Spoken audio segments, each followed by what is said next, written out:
ओम साई राम, जय साई राम। उम्मीद है आप सब लोग ठीक ठाक होंगे, खुश होंगे अपने जीवन में। आज से नवरात्रि भी स्टार्ट हो रही है, फर्स्ट डे है। सो आप सभी को नवरात्रि की बहुत बहुत बहुत शुभकामनाएं। सो आज मैं आप लोगों के साथ और एक मिरेकल स्टोरी आप लोगों के साथ शेयर करूंगी। अगर हम सच्चे मन से बाबा को कोई ना कोई विश मांगते हैं, अगर हम बोलते हैं कि बाबा ये काम हमारे प्लीज़ कर दो ना, कर दीजिए ना, तो डेफिनेटली हमारी विश बाबा फुलफिल करते हैं। और कई बार हम ऐसे भी विश करते हैं कि बाबा आप प्लीज़ हमें दिख जाए, हमें हमारे जो एक मन है कि आप हमारे सामने आ जाए, तो वो सारी विशेस भी बाबा किसी ना किसी रूप में फुलफिल करते ही है।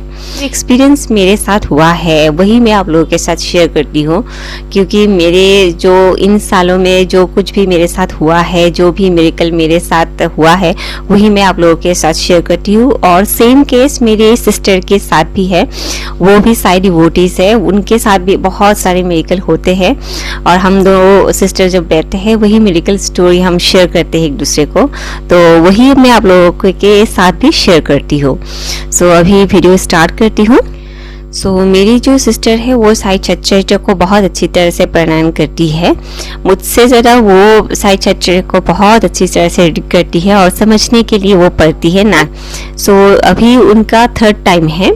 फर्स्ट सेकंड जब दोनों टाइम समाप्त किया था साई चैतन्य, उसी टाइम वो भोग लगाती है, खिचड़ी बना के वो बच्चों को और मंदिर में थोड़ा बहुत देते हैं बाबा के शिष्यों में।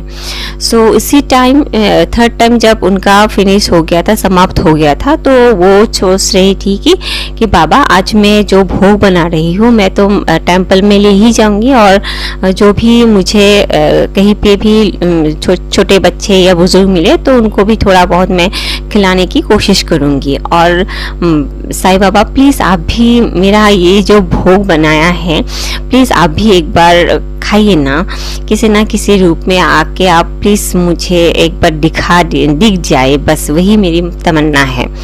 तो वो सुबह से वही बोल रही थी बाबा के सामने कि ये बाबा प्लीज़ मेरा ये भोग खाओ ना, तो इस तरह से बोल रही थी। उसके बाद वो साईं बाबा के टेम्पल गई। वो उस दिन थर्सडे था, तो वो गई, तो जाने के बाद खिचड़ी बनाई थी, वो बाबा को भी दिया थोड़ा, और जितने भी छोटे बच्चे थे उसको भी दिया। उसके बाद वो थोड़ा था कटोरी में, तो वो सोच रही थी कि ये तो थोड़ा रह गया है, तो अभी घर ले जाऊंगी, तो वहाँ पे जो भी मेड वगैरह आती है उनको ही खिलाऊंगी। तो उस तरह से वो वापस घर ले आने की कोशिश कर रही। लेकिन उसी टाइम पे उनका जो मेरी सिस्टर है, उसकी एक गुड़िया है, बेटी है, तो उसका उस टाइम पे छुट्टी का टाइम होता है 12:30 बजे। तो उसी टाइम पे वो अपनी बेटी को लेकर वापस आने वाली थी। तो वो जो खिचड़ी का वो भोग का कटोरी है वो उनके साथ ही था। तो जब वो अपनी बेटी को लेकर स्कूल से बाहर आ रही थी, तो रास्ते में वो आने वाली थी, ई रिक्शा जो होते हैं वहाँ पे वो उठने वाली थी। लेकिन उसी टाइम पे थोड़ा बहुत लोग भी वहाँ पे था और वहाँ पे पेरेंट्स भी बहुत सारे थे, तो उसी टाइम पे वो बातचीत भी किया था। तो उसी टाइम पे एक बुजुर्ग इंसान, उनका एज मेरी जो सिस्टर ने कहा था कि लगभग 80+ के होंगे, तो वो भी थे उस टाइम पे। तो गले में एक अच्छी तरह से, हमारे असमीज में वो गामूसा बोलते हैं, गामूसा भी था, और उन्होंने तो धोती पंजाबी उस तरह की कुछ पहना था। तो उसी टाइम पे मेरी सिस्टर के पास में ही था। तो उसी टाइम में वो मेरी सिस्टर ने उनको देखा कि हाँ ये तो देखने में तो बाबा जैसे ही लग रहे हैं, मे बी ये बाबा ही हो। तो उसी तरह से वो अपनी जो कटोरी है भोग की, वो बैग से निकाल रही थी। उसी टाइम पे मेरी जो सिस्टर की गुड़िया है, बिटिया है, वो गिर गई उसी टाइम पे, और गिरने के वजह से उनको घुटनों में चोट लगी। तो इसी वजह से वहाँ पे जो भी लोग थे वो सब लोग दौड़ के आए, और आने के बाद देखने लगा कि ये कहीं चोट तो नहीं लगी, कहीं ब्लीडिंग वगैरह तो नहीं हुआ, इसीलिए उनको थोड़ा फार्मेसी के और लेके गया।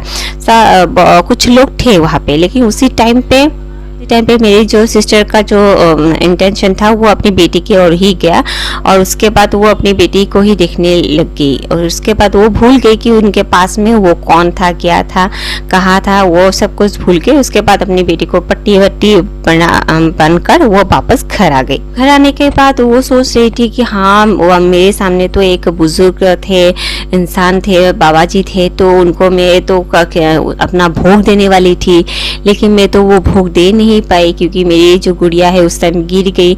पता नहीं वो बाबा जी कहाँ चले गए, क्या हो गया। तो अपने आकर ही वो अपने साईं बाबा को सॉरी बोलने लगी कि बाबा आज आप मुझे देख भी गए और मैं आपको भोग खिलाने वाली थी, लेकिन मैं आपको खिला नहीं पाई, सॉरी। ये करके वो बहुत दुखी हो गई कि पता नहीं एकदम सामने ही था, मुझे तो लगा कि आप साईं बाबा ही हो, क्योंकि मुझे लगा कि मेरे सामने जो बुजुर्ग इंसान थे वो बाबा ही थे, तो उसका मन में वो था। लेकिन उसके बाद वो सोच रही थी कि कोई बात नहीं, अगर बाबा नहीं चाहेंगे तो कुछ भी नहीं होगा, अगर चाहेंगे तो डेफिनेटली होगा। तो वो जो भोग था वो अपनी मेट को दे दिया, वो खा पीकर वो चले गए। उस टाइम पे मेरी सिस्टर ने कहा कि ठीक है, बाबा में भी इस रूप में ही आया है और इस रूप में ही खाया है, तो इतना डिससेटिस्फेक्शन मेरी बहन नहीं थी उस टाइम पे। तो क्या हुआ, मंडे के दिन, जब थर्सडे के दिन तो वो हो गया, उसके बाद फ्राइडे, सैटरडे, संडे, उसके बाद मंडे है। मंडे के दिन स्कूल का टाइम था, वो अपने बेटी को लेकर वापस स्कूल में गई थी और वहाँ पे अपनी बेटी को डाल के वो वापस घर आने वाली थी और ई रिक्शा में बैठने वाली थी। तो उस टाइम पे क्या होता है कि वहाँ पे फार्मेसी भी है, स्कूल भी है, बहुत सारे, थोड़ा सा क्राउड एरिया है, तो वहाँ पे बहुत सारे लोग आता जाता इस तरह से होता रहता है। तो उसी टाइम पे मेरी सिस्टर ने ई रिक्शा में बैठ गई और उसी टाइम पे वो जो बाबा जी है, तो मैं अभी आप लोगों को बताऊंगी कि वो जो सोच रही थी कि वो बाबा है या नहीं है, अभी आप लोगों को इस बात में पता चलेंगे। मे भी किसी को लग सकता है कि नहीं है और किसी को लग सकता है कि है। तो जब मेरी सिस्टर ई रिक्शा में बैठ गई तो उसी टाइम पे 2-3 जन इस तरह से बैठते हैं, तो वो रोज आती है ई रिक्शा में बैठ के, आना जाना उसका रोज का ही है। तो मेरी बहन बहुत सारे लोगों से उस टाइम के मिलती है, कोई लेडीज वगैरह बातचीत करते हैं तो कोई नहीं करते, तो इस तरह से होता है। तो उसी टाइम पे वो बाबा जी भी मेरी जो सिस्टर है उनके सामने बैठ गई और बैठने के बाद मेरी जो सिस्टर है उनको देखकर बहुत ही शौक गई कि वो उस दिन तो बाबा जी थे मेरे पास, उस दिन तो मैं भोग नहीं खिला पाई, तो देखो तो आज बाबा जी मेरे सामने फिर आ गए। तो उसी टाइम पे वो शॉक्ड हो गई, लेकिन कोई किसी से पूछता नहीं है। लेकिन उस दिन एक इंसान पूछ रहे थे कि दादाजी आप कहाँ से हो और कहाँ जाओगे, इस तरह से एक जो पैसेंजर है उन्होंने पूछा। तो बाबा जी ने कहा कि मेरा ऐसा तो घरवर नहीं है, मैं मंदिर ही घूमता रहता हूँ, कभी मस्जिद जाता हूँ, कभी मंदिर जाता हूँ, इस तरह से मेरा होता है, मेरा मन होता है कभी मस्जिद में रहना, कभी मन होता है मंदिर में रहना, तो इसी तरह से मेरा गुजरता है दिन और रात। जब वो बात मेरी बहन ने सुनी, उस टाइम वो शॉक्ड हो गई कि वो बाबा जी इस तरह से भी बोल सकते थे कि मेरा घर उस पर है, यहाँ पे, वहाँ पे है, मेरा घर ऐसा। तो उन्होंने ऐसा कुछ भी नहीं बोला, उन्होंने सिर्फ ये बोला कि मेरा सुबह से शाम तक मैं मंदिर मस्जिद से ही घूमता रहता हूँ, ऐसे घूमते घूमते ही मेरा दिन और रात हो जाता है। उसी टाइम पे मेरी बहन ने जो है वो इमीडिएट बाबा को देखकर उसकी आंखों से आंसू निकलने लगे कि किस तरह से बाबा सुनते हैं। तो उसके बाद जब वो मेरी बहन जब ई रिक्शे से उतरने लगे तो इमीडिएट बाबा के हाथ में 50 रुपीज दे दिया कि बाबा ये लीजिए और प्लीज मेरे नाम से किसी ना किसी और में धूप या अगरबत्ती चला दीजिएगा और मैं कुछ देती हूँ। इस तरह से वो अपनी मनी पर्स पे हाथ देने लगी थी। उसी टाइम पे बाबा कहीं चले गए और दिखा नहीं उस टाइम पे उनको। तो उस टाइम पे जो इंसिडेंस हुआ तो लगता है कि बाबा ही है, लगता है कि नहीं वो बाबा ही है, क्योंकि जब उनको 50 रुपीज दिया था तब उन्होंने इस तरह से स्माइल किया था कि जैसे कि कुछ बाबा ने कहा, एक अलग सा उनका फेस था और एक अलग सा एक बाबा की खुशी थी।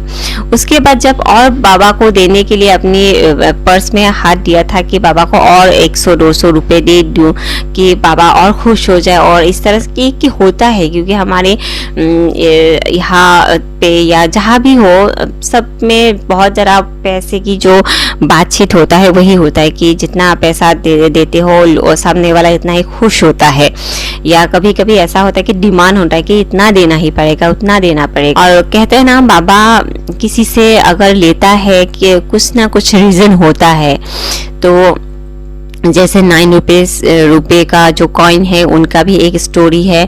तो इसी तरह से एक स्टोरी बाबा हमेशा साई चर्चा में करते हैं कि जहाँ पे बाबा का मन होता है तो वहीं से ही बाबा लेते हैं। एक पैसा ना ज़्यादा लेता है ना कम लेता है, जो बाबा को चाहिए वही बाबा लेते हैं, उससे ज़्यादा बाबा कभी नहीं लेते हैं। सडनली बाबा गायब हो गए और मेरी सिस्टर ने कहा भी था कि बाबा कहाँ गए।